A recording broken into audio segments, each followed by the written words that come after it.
I heard every word you whispered, cheating witch. Now you'll hear mine. Daddy, Daddy, look what I found. 6-year-old Emma burst into the kitchen, her auburn pigtails bouncing as she clutched something wrapped in his wife's old paisley scarf. Her green eyes sparkled with the excitement only children possess when discovering hidden treasures. "What have you got there, pumpkin?" Jake set down his mug, noting how Emma's small fingers trembled slightly as she unwrapped the bundle. "I was playing hide and seek upstairs, and I crawled way back in the linen closet behind the old sheets, and this was there." She revealed a completely destroyed iPhone, its screen spiderwebbed with cracks, the metal frame bent at impossible angles. Jake's brow furrowed. The phone looked like it had been run over by a truck, then beaten with a hammer for good measure. "Where exactly did you find this, sweetheart?" "Behind all those towels Mommy never uses." "The pretty white ones with the fancy edges." Emma traced the damaged screen with her tiny finger. "Daddy, I think it's Mommy's. See? It has that pink case with the sparkles, just like her old one." A chill ran down Jake's spine. Natalie had claimed her previous phone was stolen from her car 6 months ago. Now here it was, hidden in their own home. "Can you fix it, Daddy? You fix everything." Jake turned the mangled device over in his weathered hands. The power button was cracked but functional. Against his better judgment, he pressed it. To his amazement, the Apple logo flickered to life on the fractured display. The phone had somehow retained enough battery and functionality to boot up, though the touchscreen was completely unresponsive. Jake grabbed a USB cable from the kitchen drawer and connected it to his laptop. "Emma, why don't you go play outside for a bit? Daddy needs to see if any of Mommy's pictures are still on here." "Okay." She skipped toward the back door, then paused. "Daddy? Why would Mommy hide her phone?" The innocence in her question hit him like a physical blow. "I don't know, baby. Maybe she forgot it was there." As Emma's footsteps faded into the backyard, Jake's fingers hovered over the laptop keyboard. The phone's file system had loaded, revealing hundreds of photos and videos dating back 7 months. His cursor moved to the most recent folder labeled March 2nd. His crimson smear turned to ice. The first image showed him lying unconscious on a hotel bed he'd never seen before. His shirt was torn and pulled up, exposing his chest and stomach. In the foreground, partially visible, was a man's torso and arms reaching toward his motionless body. Jake's hands shook as he clicked through more photos. Same hotel room, same unconscious version of himself, different angles. Someone had documented whatever they'd done to him while he was helpless. The timestamp showed March 2nd, 2:47 a.m., March 2nd. The date was burned into his memory. He'd fallen through a rotted roof section at the Henderson commercial site that morning, landing hard on concrete and steel pipes 20 feet below. The next thing he remembered was waking up in Millfield General's ER 2 days later with a severe concussion, 3 broken ribs, and no memory of how he'd gotten to the hospital.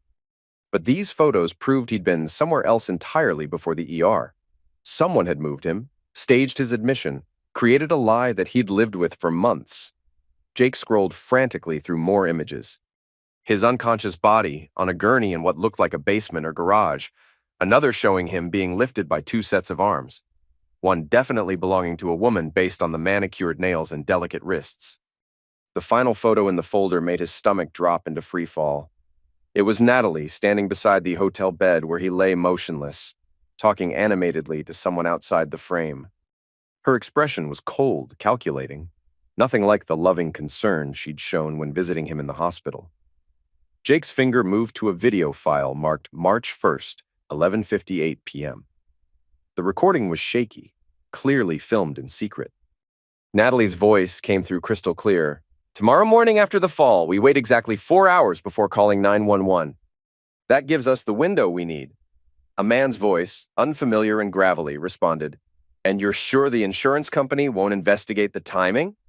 "The policy is ironclad. Accidental passing pays double. And with the secondary policy I took out 6 months ago, we're looking at $750,000. Plus, his union life insurance brings it to over $1 million total. What if he doesn't? Trust me, David. After what we're planning to do to him, there's no way he survives. The fall will just be the official cause." Jake slammed the laptop shut, his entire body trembling. The coffee mug slipped from nerveless fingers, shattering against the tile floor. Emma's laughter from the backyard seemed to come from another world, another life where wives didn't plot their husband's demise with mysterious partners. They'd tried to eliminate him. His own wife and some man named David had conspired to end his life for insurance money. The fall that nearly broke him had been orchestrated, planned, executed. Only by some miracle had he survived whatever they'd done to him in that hotel room. But who was David, and how long had this been going on? Jake reopened the laptop with hands that wouldn't stop shaking. He had to know everything. He owed it to Emma, to himself, to the man he'd been before learning the woman he'd loved for 8 years had tried to erase him from existence. The next folder contained dozens more images spanning several weeks. His unconscious body in different locations, a storage unit, what looked like an abandoned warehouse, even their own basement while he'd been working night shifts.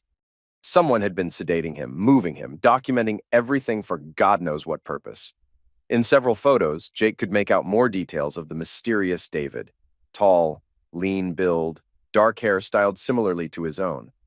In one clear shot, David wore Jake's favorite flannel shirt, the one that had gone missing from his closet months ago.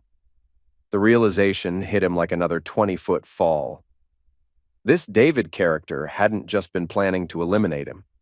He'd been preparing to replace him, living in Jake's house, wearing his clothes, sleeping in his bed while Jake worked nights to provide for his family. A new video file caught his attention, dated just 3 weeks ago. Jake's finger hesitated over the play button. Part of him wanted to delete everything, pack up Emma, and run as far as possible. But the larger part, the part that had built a life through honest work and determination, needed to see this through. The video showed their living room at night. Jake recognized Emma's drawing supplies scattered on the coffee table, the same arrangement he'd seen countless times when coming home from late jobs. But in the recording, Emma sat cross-legged on the floor looking up at someone off camera with obvious fear in her wide eyes.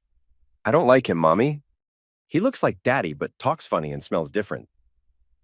Natalie's voice from behind the camera, sharp and irritated. "Emma, that is Daddy. Don't be silly." "No, it's not. Daddy's voice is different, and he always gives me butterfly kisses before bed. This man just stares at me weird." A figure moved into frame, and Jake's heart nearly stopped. The man was identical to him in height and build, wearing Jake's clothing, even copying his posture. But Emma was right. Something was fundamentally wrong. The way he moved, the expression on his face, everything felt like a poorly rehearsed imitation.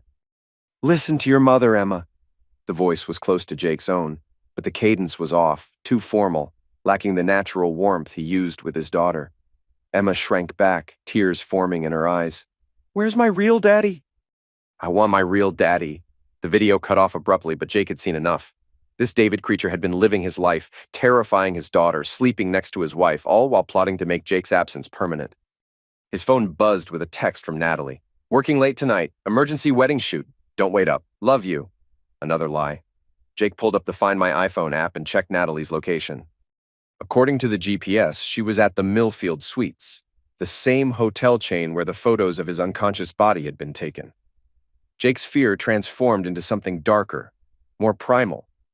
For months, he'd been the sufferer of an elaborate conspiracy that should have ended with his demise. They'd violated his home, terrorized his daughter, and plotted to steal his life in every possible way. But they'd made one crucial mistake. They'd left evidence, and Jake Morrison, the steady, quiet HVAC technician who fixed things for a living, was about to become something else entirely. Emma's voice drifted in from the backyard. "Daddy, can you push me on the swing?" "Coming, sweetheart," Jake called back, his voice steady despite the rage building in his chest. He carefully saved all the phone's contents to an encrypted external drive, then began planning how to dismantle the lives of the people who'd tried to erase his. The game had changed. They thought they were dealing with a simple mark, an easy target for their twisted scheme. They had no idea they'd just awakened something far more dangerous than they could imagine. Jake Morrison was about to show them exactly what happened when you threatened his family.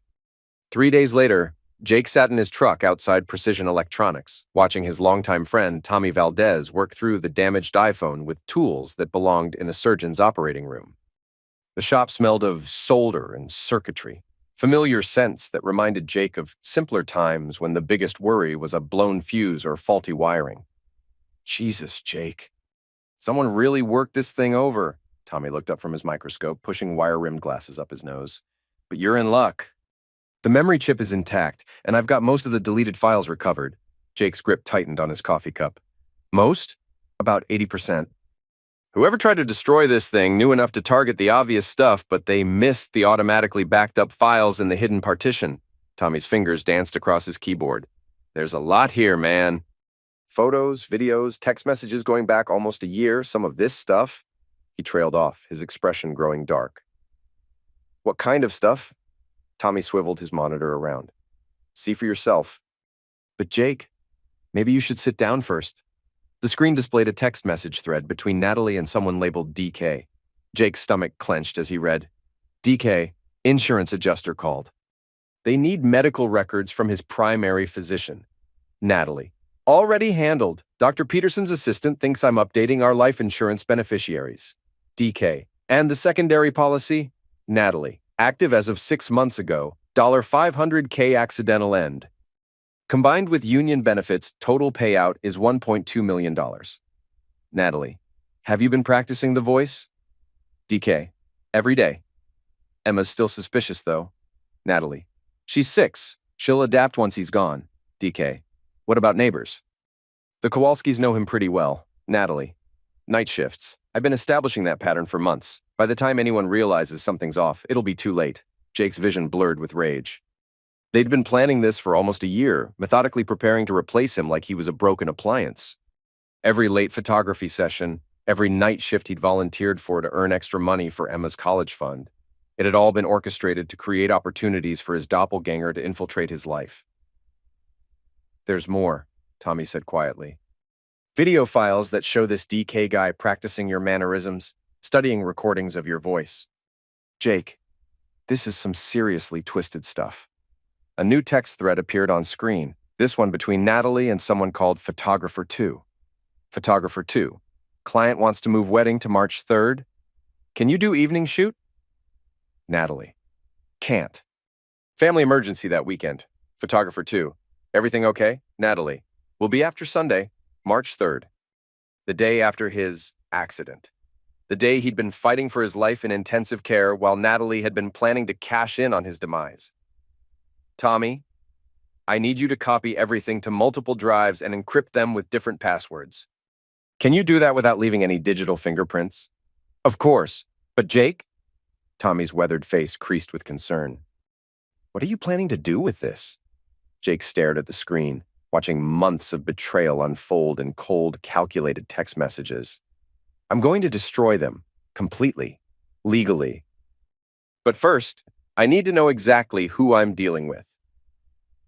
That evening, Jake installed surveillance cameras throughout his house using equipment borrowed from his union's security division. Micro cameras and smoke detectors, audio pickups and light fixtures, motion sensors that would alert his phone whenever someone entered specific rooms. If Natalie and her accomplice wanted to continue their charade, he'd document every second of it. Emma was spending the night at her friend Sarah's house, a sleepover Jake had encouraged with unusual enthusiasm. He needed his daughter away from whatever was about to unfold. At 11:47 p.m., Jake's phone buzzed with a motion alert from the kitchen camera. He watched from his hiding spot in the garage as Natalie unlocked the back door and let a tall, dark-haired man inside. Even in the grainy night vision footage, the resemblance was unsettling. This David character had clearly studied Jake extensively, copying his walk, his posture, even the way he ran his hands through his hair when thinking. Jake slipped through the connecting door into the house, moving with the silent precision his father had taught him during hunting trips in his youth. He positioned himself near the heating vent that connected to the living room, where voices carried clearly through the ductwork. How long before he comes home? David's voice was unnaturally similar to Jake's own, but with a slight nasal quality that Emma had correctly identified as funny. His shift ends at 2, but he usually stops at that all-night diner. We have at least 3 hours. Natalie's tone was businesslike, completely devoid of the warmth she'd shown Jake for 8 years of marriage. Good. I want to practice the morning routine again. Emma's getting suspicious, and we can't afford any mistakes when we make this permanent. The original plan would have been cleaner. A tragic accident, a grieving widow, time to process before anyone asked difficult questions. David laughed, a sound that made Jake's blood run cold. But this way is more fun. I get to live his life before I inherit it. Sleep in his bed, wear his clothes, even discipline his kid when she gets out of line. Don't touch Emma. Natalie's voice carried a sharp warning. That wasn't part of our agreement. Relax, I'm not a monster, but she needs to learn respect. The real Jake obviously never taught her proper obedience. Jake's hands clenched into fists. Every instinct screamed at him to burst through the wall and strangle this creature who dared speak about his daughter. But he forced himself to remain still, to listen, to gather more evidence. Show me the new insurance documents, David continued. Papers rustled, signed and notarized. If anything happens to Jake within the next 6 months, I receive full custody of Emma and control of all assets. The life insurance pays out automatically. And if something happens to you, then you become Emma's legal guardian, as per the backup documentation we filed last month. Either way, we win. Jake's world tilted. They hadn't just planned to eliminate him. They'd created a legal framework to steal his daughter. Emma, his precious little girl who drew him pictures of butterflies and asked him to check for monsters under her bed, was just another asset to be claimed in their twisted scheme. Speaking of Emma, Natalie said, we need to accelerate the timeline.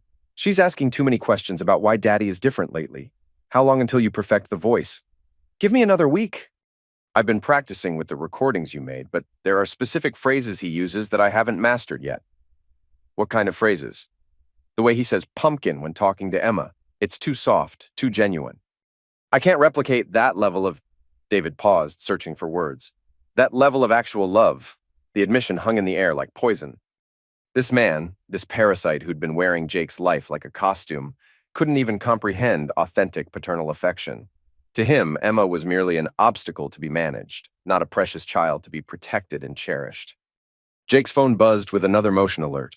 The front door camera showed Emma walking up the driveway, dragging her sleeping bag behind her.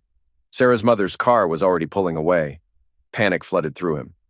Emma wasn't supposed to be home for hours. If she walked into the house now and saw David wearing Jake's face, he sprinted silently through the garage and intercepted Emma at the front door before she could insert her key. Pumpkin. What are you doing home so early? Emma's face lit up with genuine joy, the kind David could never replicate. Daddy, Sarah got sick and threw up everywhere, so Mrs. Patterson brought me home. Are you off work early too? Jake swept her into his arms, carrying her toward his truck. Yeah, sweetheart.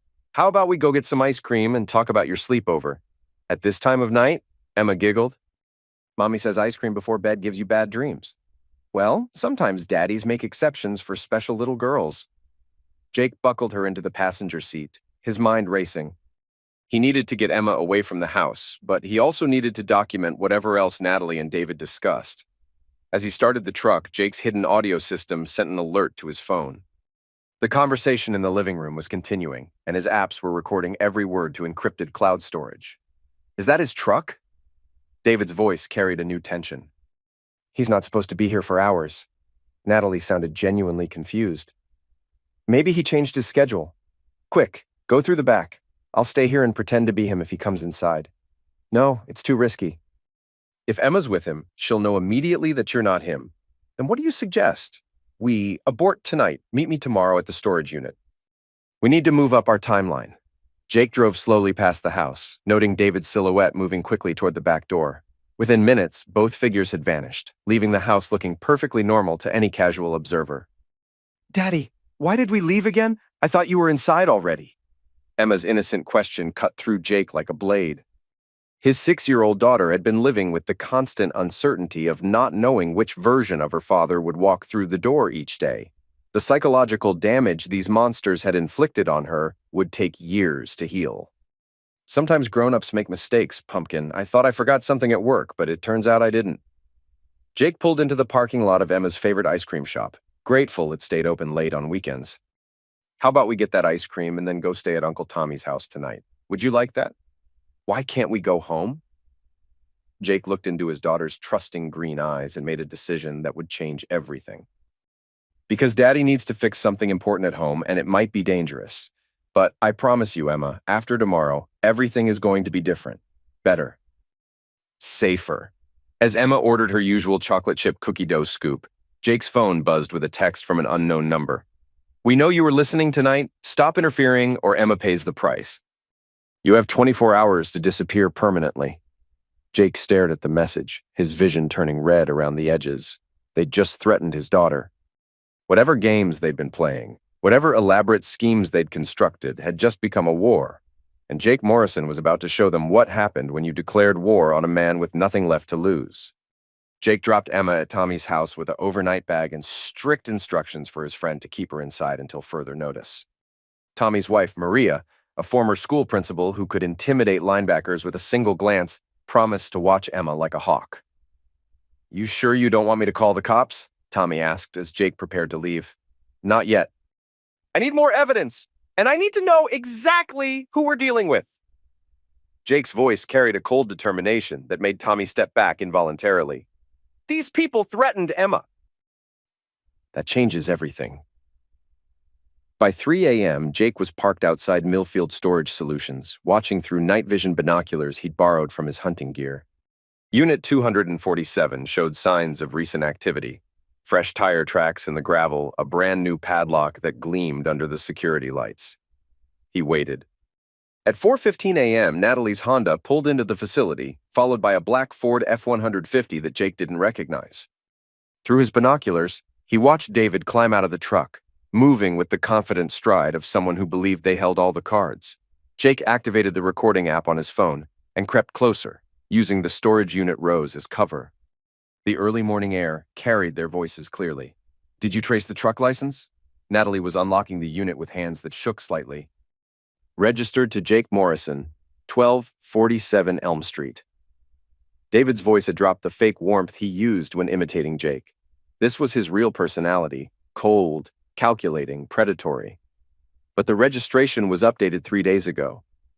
He's been planning this. Planning what? He can't know anything. The phone was destroyed. Then how did he know to be home tonight? How did he know to take Emma away right before we arrived? David rolled up the storage unit door, revealing a space filled with boxes, electronics, and what looked like a small medical station complete with IV bags and syringes. Jake's blood ran cold. This wasn't just about insurance fraud anymore. The setup looked capable of keeping someone unconscious for extended periods. Maybe we're overthinking this, Natalie said, but her voice lacked conviction. Jake's not smart enough to stop underestimating him. David cut her off sharply. I've been studying that man for 11 months. He's more observant than you give him credit for. Those hidden cameras in his house? I found 3 of them. Jake's heart pounded. He'd installed 12 cameras. If David had only found 3, that meant 9 were still operational. Hidden cameras? Natalie's voice pitched higher. Why didn't you tell me? Because I'm handling it. But we need to accelerate everything. No more games, no more gradual replacement strategy. We take care of Jake permanently tonight and move Emma to the backup location. What backup location? David gestured to a corner of the storage unit where Jake could make out a child's sleeping bag and toys. I've been preparing a safe house. Somewhere, Emma can stay while she adjusts to her new reality. Jake's vision turned red. They'd prepared a location to imprison his daughter, to brainwash her into accepting her father's replacement. These weren't just criminals. They were monsters. I'm not comfortable with this, Natalie said. Keeping Emma against her will cross lines we agreed not to cross. Your comfort level stopped mattering when you cashed that first insurance check, David snapped. Do you think I've spent a year learning to be Jake Morrison for fun? I've memorized his mannerisms, his speech patterns, his favorite foods, even the way he breathes when he sleeps. I know more about being Jake Morrison than Jake Morrison does. But Emma will never accept you. She's too smart, too attached to her real father. Emma is 6 years old.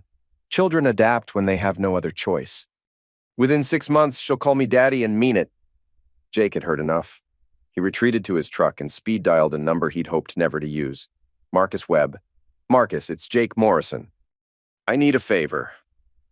Marcus Webb had served 2 tours in Afghanistan before returning to Millfield and opening a private security firm. He owed Jake for emergency HVAC repairs that had saved his business during last summer's heat wave. Jake, it's 4 a.m, brother. I know. Listen carefully. I'm sending you encrypted files right now. Photos, videos, audio recordings. I need you to verify that they haven't been digitally altered, and I need copies stored in multiple secure locations. What kind of files? Evidence of conspiracy to commit insurance fraud, identity theft, and abduction. Maybe plan to take you out. Can you handle this quietly? A pause. How quietly? The kind of quietly where if something happens to me, these files automatically get sent to every law enforcement agency in Ohio. Jesus, Jake. What have you gotten into? Nothing I got into voluntarily. Can you do this or not? Send the files. I'll have preliminary analysis by noon. Jake transmitted the encrypted data, then began phase 2 of his plan. He drove to the industrial district, where Natalie claimed to be doing a wedding shoot, confirming what he already knew. The location was completely empty. Her alibi was fabricated, just like everything else in their marriage. Next stop, the Millfield Courthouse, where public records revealed the scope of their conspiracy. Natalie had indeed filed paperwork naming David Kingston as Emma's backup guardian, using forged documentation that identified him as Jake's younger brother. She'd also taken out the additional life insurance policy, changed their joint bank account beneficiaries, and even filed a preliminary power of attorney document that would grant her control of Jake's assets in case of mental incapacitation. They'd been methodically erasing Jake Morrison from legal existence, preparing to replace him so thoroughly that his disappearance would barely create ripples. But they'd made crucial errors. David Kingston's background check revealed a sealed criminal record in Pennsylvania, charges related to identity theft and elder misuse that had been pleaded down to probation. More importantly, the medical records they'd forged to support Jake's supposed mental instability contained technical errors that any real doctor would immediately identify. Jake photographed every document, building a legal case that would shatter their conspiracy like glass. His phone rang as he exited the courthouse. Unknown number. "Hello, Jake?" David's voice carried a smugness that made Jake's teeth grind. "Ready to discuss terms? What terms?" "Simple. You disappear voluntarily, leave town, start over somewhere far away, and Emma grows up believing her father decided he didn't want to be a parent anymore." It's kinder than the alternative. And what's the alternative? We do this the hard way. Emma watches her father suffer before he disappears. Then she spends the rest of her childhood wondering if she could have saved him. Jake pulled over to the side of the road, his hands shaking with rage. "You're threatening to torture me in front of my daughter? I'm offering you a choice. Walk away clean, or we demonstrate to Emma exactly what happens to people who don't cooperate with her new family structure." The line went dead. Jake sat in his truck for several minutes, processing the full scope of what he was facing. These weren't ordinary criminals motivated by simple greed. David Kingston was a psychopath who'd spent a year preparing to steal Jake's entire life, and he was willing to psychologically destroy a 6-year-old child to complete his sick fantasy. But David had made one fatal mistake. He'd assumed Jake Morrison was the same man who'd fallen through that roof 11 months ago. A simple HVAC technician who solved problems by repairing them. Jake Morrison had died in that fall. What crawled out of the wreckage was something harder, colder, infinitely more dangerous. Something that had been slowly awakening over the past few days as the full scope of the conspiracy became clear. They wanted to play games with his life? Fine. Jake Morrison was about to show them what happened when the prey became the predator. Jake spent the rest of Sunday converting his workshop into a command center. Maps of Millfield covered one wall, marked with locations where David had been spotted over the past months. Security monitors displayed feeds from his remaining hidden cameras. Evidence files organized into timeline charts covered every available surface. Marcus Webb arrived at noon with a grim expression and a briefcase full of technical equipment. "Your files are legitimate," Marcus announced without preamble. "No digital manipulation, timestamps verified through metadata analysis. But Jake, this is enough evidence to put both of them away for decades. Why haven't you called the police?" "Because the police will arrest them, and then what?" David gets out on bail and disappears. Natalie pleads down to fraud charges. Emma spends her childhood in therapy, wondering why her mother tried to erase her father. Jake studied the surveillance photos Marcus had taken of the storage unit. "I want more than justice, Marcus. I want complete destruction." "What kind of destruction? The kind where they lose everything?" Freedom, money, reputation, future opportunities, any chance of hurting another family. Jake's voice carried a cold certainty that made Marcus unconsciously step backward. I want them to understand that actions have consequences, and some consequences are permanent. Marcus set down his briefcase carefully. Jake, I've seen that look before. In Afghanistan, right before someone crossed lines they couldn't uncross. Whatever you're planning, I'm planning to protect my daughter and destroy the people who threatened her. If that makes me a monster, then maybe this situation requires a monster. They were interrupted by Jake's phone buzzing with a security alert. The living room camera showed Emma's drawing supplies scattered across the coffee table, but Jake hadn't been home since yesterday morning, and Emma was safely at Tommy's house. Someone was inside his house right now. Jake switched to the kitchen camera and saw David Kingston making himself a sandwich with Jake's food, wearing Jake's clothes, moving through Jake's home like he owned it. The casual arrogance was breathtaking. Marcus, how quickly can you get a tactical team to my house? Depends on what kind of tactical situation we're talking about. Jake's smile held no warmth whatsoever. The kind where we catch an armed intruder in the act of burglarizing my home. Ohio law is very clear about homeowner rights in those circumstances. Jake, David Kingston has a concealed carry permit from Pennsylvania. He's violated parole by leaving the state. He's currently committing breaking and entering, burglary, and identity theft. When confronted by the homeowner, any reasonable person would expect him to resist violently. Marcus stared at his friend for a long moment. You're talking about an execution. I'm talking about a lawful homeowner defending his property against a known criminal with a history of violence. Jake checked his service weapon, a .40 caliber Glock he'd owned for years, but never fired outside a shooting range. Everything by the book, Marcus, clean, legal, and permanent. What about Natalie? Jake's expression grew even colder. Natalie gets to live with the knowledge that her conspiracy resulted in her lover's demise. She gets to explain to a jury why she helped a violent felon stalk her family. And she gets to spend the next 15 years in federal prison thinking about how different things could have been if she'd simply asked for a divorce. Marcus gathered his equipment slowly. I can't be part of an execution, Jake. Not even a legal one. I'm not asking you to be. I'm asking you to ensure the evidence gets to the right people if something happens to me. Can you do that? Yeah, I can do that. Marcus paused at the door. Jake, whatever happened to you in that fall, whatever they did to you in that hotel room, don't let it turn you into something Emma wouldn't recognize. After Marcus left, Jake methodically prepared for what was about to happen. He called 911 from a burner phone, reporting suspicious activity at his address. He positioned cameras to capture every angle of his living room. He verified that all his legal documentation was in order: concealed carry permit, home security system registrations, homeowner's insurance that specifically covered defensive firearm use. Then he drove home to confront the man who'd tried to steal his life. David was still in the kitchen when Jake entered through the front door, moving with deliberate noise to announce his presence. Ohio law required homeowners to identify themselves before using deadly force against intruders. Whoever's in my house, you have 10 seconds to leave before I call the police. David appeared in the kitchen doorway, and Jake felt a moment of disorientation seeing his own face, wearing an expression of malicious amusement. Hello, Jake. I was wondering when you'd show up. David Kingston, you're trespassing on private property. Leave immediately or I'm calling law enforcement. Go ahead. Call them.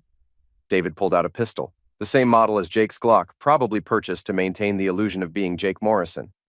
When they arrive, they'll find Jake Morrison's body and a self-destruction note explaining how guilty he felt about abandoning his family. Self-destruction note in your handwriting? Self-destruction note in your handwriting. I've been practicing that too.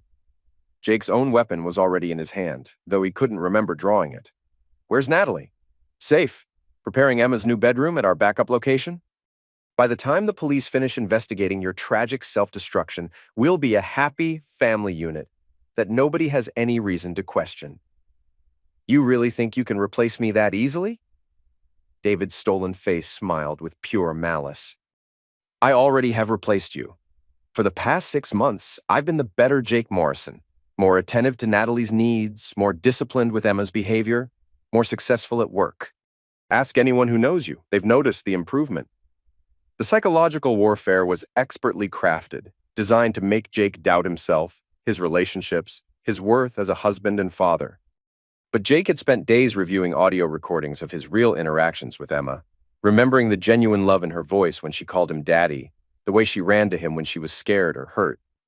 David Kingston could mimic Jake's voice, his mannerisms, even his appearance, but he couldn't replicate the bond between a father and daughter built over 6 years of bedtime stories, piggyback rides, and unconditional love.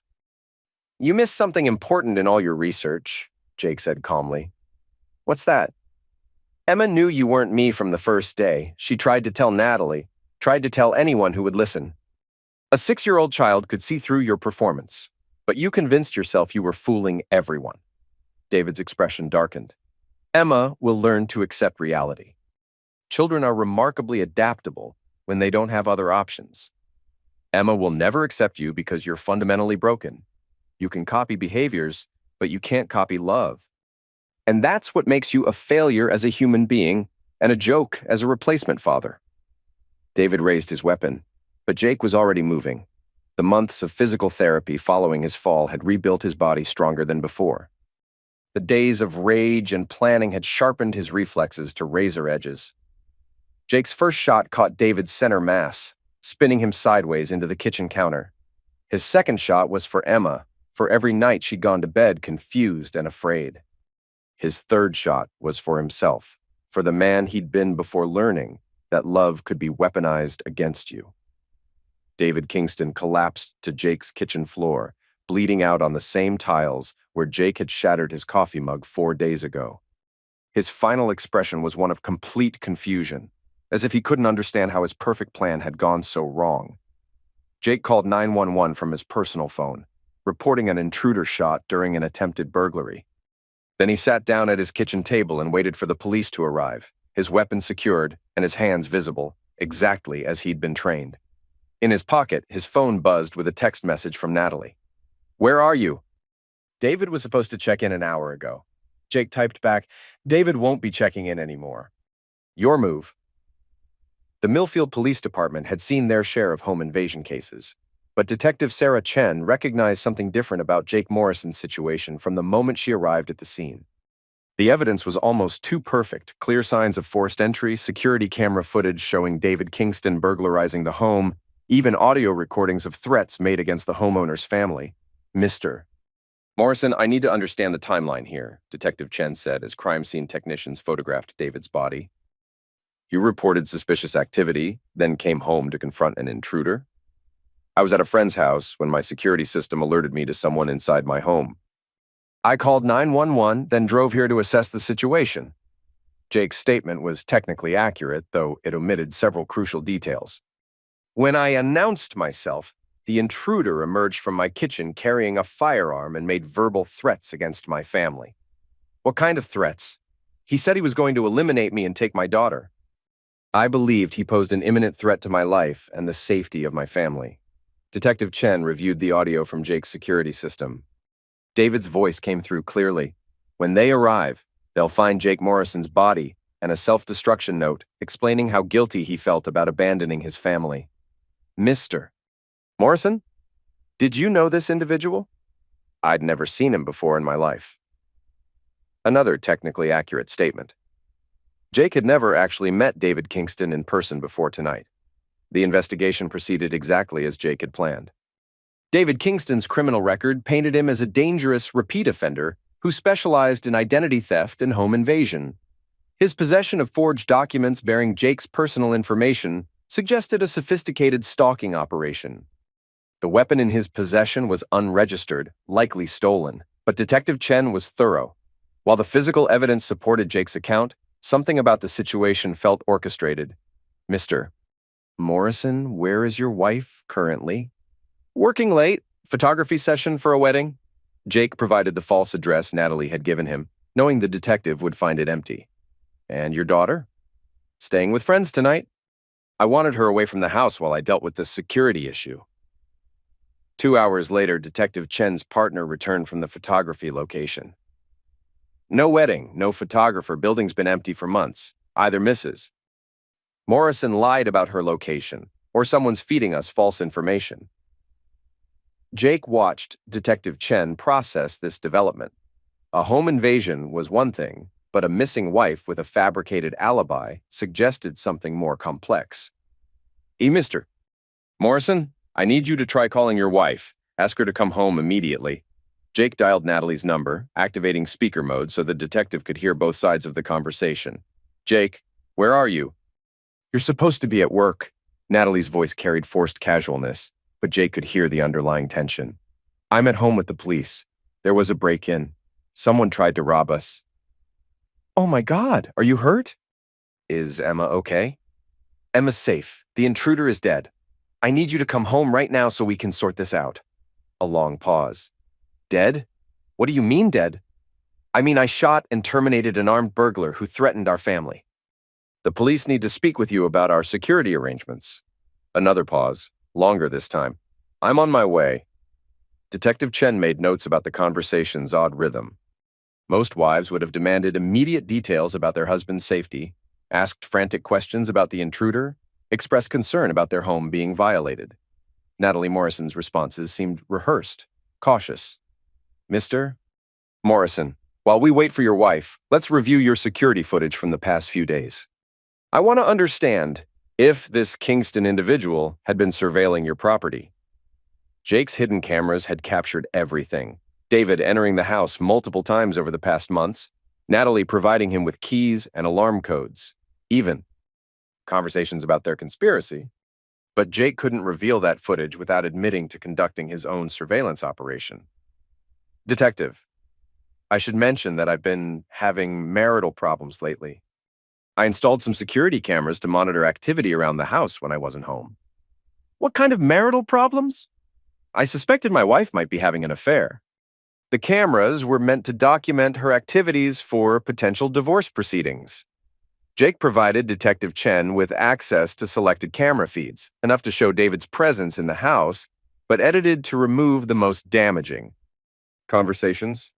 The footage revealed a man who clearly wasn't a random burglar, someone who moved through the Morrison home with intimate familiarity. Jesus, Detective Chen muttered as she watched David make himself a sandwich in Jake's kitchen. This guy was living here. It appears so, though I had no idea until tonight. 40 minutes later, Natalie arrived at the house with red eyes and disheveled clothing. Her performance was Oscar-worthy, the shocked wife learning about her husband's affair and the violent end of her lover's life. I can't believe David's dead, she sobbed into Detective Chen's voice recorder. He said he'd been getting threats from his ex-wife, that he might need to hide out somewhere safe. I never imagined he'd involve our family. Mrs. Morrison, how long had you been having an affair with David Kingston? 6 months, maybe 7. Jake had been working so much, staying away all night, barely talking to Emma or me. David made me feel appreciated again. Did you provide Mr. Kingston with access to your home? Sometimes, when Jake was working overnight shifts. David needed somewhere safe to stay, and our house has a good security system. Mrs. Morrison, did Mr. Kingston ever discuss plans to harm your husband? Natalie's tears seemed genuine, but Jake recognized the calculation behind them. She was creating a narrative where David had been the mastermind and she'd been a manipulated sufferer. David had been acting strange lately, talking about how he and Jake looked similar, joking about how he could replace Jake as Emma's father. I thought he was just being romantic, saying he wanted to be part of our family. Did you know about Mr. Kingston's criminal record? What criminal record? Detective Chen provided details about David's history of identity theft and elder misuse. Natalie's shock appeared convincing, but Jake noticed how quickly she adapted the new information into her sufferer narrative. He lied to me about everything, his past, his intentions, even his real name. I thought I was having an affair with a photographer named David Kelly. I had no idea he was a criminal. The interview continued for 3 hours. Natalie spun a web of half-truths that painted her as a lonely wife seduced by a charming sociopath. She claimed ignorance about the insurance policies, the forged documents, the elaborate identity theft scheme. But Detective Chen had 20 years of experience reading people, and something about Natalie Morrison's story didn't align with the evidence. Mrs. Morrison, we found storage unit rental agreements in your name. paid for with checks from your joint account. The unit contained medical equipment, forged identification documents, and children's belongings. Can you explain that? For the first time, Natalie's composure cracked. David said he needed storage space for his photography equipment. I never looked inside the unit. The rental agreement shows your signature and fingerprints. You had keys. According to the security logs, you visited that unit 17 times over the past 6 months. Jake watched his wife realize that her carefully constructed lies were collapsing. The insurance policies, the storage unit, the forged legal documents, every piece of the conspiracy had her fingerprints on it. I want a lawyer, Natalie said finally. That's your right. But Mrs. Morrison, I should inform you that we've discovered enough evidence to support charges of conspiracy to commit insurance fraud, identity theft, and plan to take him out. Ohio takes domestic conspiracies very seriously. As Detective Chen concluded the interview, Jake felt a cold satisfaction settle in his chest. Phase 1 was complete. David Kingston was dead, legally eliminated while attempting to burglarize Jake's home. Natalie would face federal charges that could result in decades in prison. But Jake wasn't finished. The final phase would ensure that Emma grew up knowing exactly what kind of people had tried to destroy their family, and why some choices carried consequences that lasted forever. Detective Chen approached Jake as EMTs removed David's body from the kitchen. Mr. Morrison, this case is going to require extensive investigation. Federal agents will want to interview you about the identity theft and insurance fraud aspects. Are you prepared for that level of scrutiny? Detective, these people tried to erase me from existence and steal my daughter. I'm prepared for whatever legal process ensures they can never threaten another family. One more question. The timing of tonight's events seems remarkably convenient. You discovered your wife's affair, installed security cameras, and happened to confront the intruder at exactly the right moment to defend yourself legally. Almost like you'd been planning for this confrontation. Jake met Detective Chen's steady gaze without flinching. Detective, I'm an HVAC technician who fell through a roof and almost died. For the past year, I've been trying to rebuild my life and understand why my marriage was falling apart. If my preparation seems thorough, it's because these people taught me that trusting others without verification can be fatal. Fair enough. Just remember, Mr. Morrison, justice is one thing. Revenge is something else entirely. Make sure you know which one you're seeking. As the police finished processing the scene, Jake stood in his empty kitchen and thought about Emma, safely asleep at Tommy's house, unaware that her father had just eliminated one of the monsters trying to steal her childhood. Tomorrow would bring federal investigations, court proceedings, and media attention. But tonight, David Kingston would never again wear Jake Morrison's face or threaten to steal Emma Morrison's future. The reckoning was only beginning. 6 months later, Jake sat in the gallery of the Federal District Courthouse in Cincinnati, watching his wife receive her sentence. The judge's words carried the weight of absolute finality. Natalie Morrison, you have been found guilty of conspiracy to commit insurance fraud in the first degree, identity theft, filing false legal documents, and conspiracy to commit abduction. The court sentences you to 15 years in federal prison without possibility of parole for 10 years. Natalie's shoulders shook as the bailiff approached with handcuffs. She turned toward the gallery, her eyes finding Jake's face in the crowd. For a moment, the mask slipped, and he saw the real Natalie. Not the sufferer she'd pretended to be during trial, but the cold calculator who'd plotted his elimination with methodical precision. This isn't over, she mouthed silently. Jake's expression remained impassive. Yes, it is, he mouthed back. The federal investigation had been devastating for Natalie's defense. FBI forensic accountants traced the conspiracy back 18 months, revealing a pattern of financial manipulation that began long before David Kingston entered the picture. Bank records showed Natalie had been draining their joint accounts gradually, creating a hidden nest egg while researching Jake's insurance policies. Text messages recovered from encrypted apps revealed the true scope of her betrayal. She hadn't been seduced by David. She'd recruited him specifically for his background in identity theft and his physical resemblance to Jake. The entire affair had been a business arrangement with romance used as camouflage. Most damaging was the psychological evaluation ordered by the court. Doctor, Patricia Whitman, a forensic psychiatrist with 30 years of experience, testified that Natalie showed clear signs of antisocial personality disorder combined with narcissistic traits that made her exceptionally dangerous to family members. Mrs. Morrison views her husband and daughter as possessions rather than people, Dr. Whitman had explained to the jury. Her planning shows a level of calculation and emotional detachment that suggests she would be capable of similar crimes against future sufferers. The insurance fraud conviction alone carried a 10-year sentence, but the abduction, conspiracy, evidenced by the storage unit prepared for Emma, had added 5 additional years. Ohio's tough stance on crimes against children meant Natalie would be nearly 50 when she regained her freedom. Jake had testified for 6 hours, walking the jury through the timeline of discovery that began with Emma finding the broken phone. His presentation was methodical, unemotional, focused on facts rather than feelings. He'd learned that righteous anger was less effective than cold documentation when seeking justice. The defense attorney had tried to portray Jake as a vengeful husband who'd entrapped his wife and orchestrated David Kingston's demise. But the evidence was overwhelming. Security footage, phone records, financial documents, even DNA evidence from the storage unit that proved Natalie's active participation in every aspect of the conspiracy. Mr.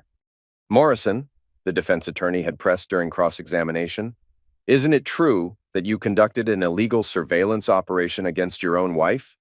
I installed security cameras in my own home to monitor suspicious activity. Ohio law specifically permits homeowners to record on their own property. But you didn't inform Mrs. Morrison about these cameras. I didn't inform the person I suspected of planning to defraud our insurance company and abduct our daughter. That's correct. Didn't you essentially set a trap that resulted in David Kingston's passing? Jake had paused, considering his answer carefully. I defended my home against an armed intruder who threatened my family. If Mr. Kingston viewed that as a trap, he was welcome to avoid burglarizing my house. The jury had deliberated for less than 3 hours. Now, watching Natalie being led away in shackles, Jake felt a hollow satisfaction. Justice had been served, but the cost had been enormous. Emma was in therapy 3 times a week, struggling to understand why her mother had tried to replace her father with a stranger. The psychological damage would take years to heal, if it ever healed completely. Outside the courthouse, Emma waited in Tommy's truck, drawing pictures of butterflies in her sketchbook. She'd asked to attend the sentencing, wanting to see the end of the scary story, but Jake had decided she'd witnessed enough courtroom proceedings during the trial. How did it go? Tommy asked, as Jake climbed into the passenger seat. 15 years. She'll serve at least 10. Emma looked up from her drawing. Is the bad lady going to jail forever, Daddy? For a very long time, Pumpkin. Long enough that you'll be all grown up before she gets out. Good. Emma returned to her artwork with the matter-of-fact acceptance that children use to process trauma. Can we get ice cream? I want to celebrate. As they drove toward Emma's favorite ice cream shop, Jake reflected on the past 6 months. The media attention had been intense, but brief. A sensational story about a wife who tried to replace her husband with a criminal doppelganger. Publishers had contacted him about book deals, documentary filmmakers had requested interviews, but Jake had declined everything. Emma deserved privacy to heal without constant reminders of her mother's betrayal. The financial settlement from the insurance company had been substantial. Natalie's fraudulent policy applications had violated multiple federal regulations, resulting in penalties that would fund Emma's college education and provide security for their future. Jake had also received compensation for the identity theft, though no amount of money could restore the months of psychological manipulation he'd endured. Most importantly, Emma was thriving. With Natalie in prison and David permanently eliminated, she'd gradually returned to her normal, cheerful personality. The nightmares had stopped, her grades had improved, and she'd even started asking Jake to invite nice ladies to dinner, her 6-year-old way of suggesting he might eventually want to remarry. Daddy, Emma said as they pulled into the ice cream shop parking lot, are you ever going to be sad about Mommy being gone? It was a question Jake had dreaded and expected in equal measure. Emma was too young to understand the full scope of Natalie's crimes, but old enough to know that most children had mothers who didn't disappear into federal prison. I'm sad that Mommy made choices that hurt our family, Jake said carefully. But I'm not sad that those choices have consequences, and I'm definitely not sad that you're safe. Did you love Mommy before she became bad? Yes, Pumpkin, I loved the person I thought she was. But sometimes people pretend to be different than they really are. And when you discover the truth, the love changes into something else. What kind of something else? Jake considered his answer. Emma deserved honesty appropriate to her age, without the bitter details that would traumatize her further. Disappointment and determination to protect the people who matter most.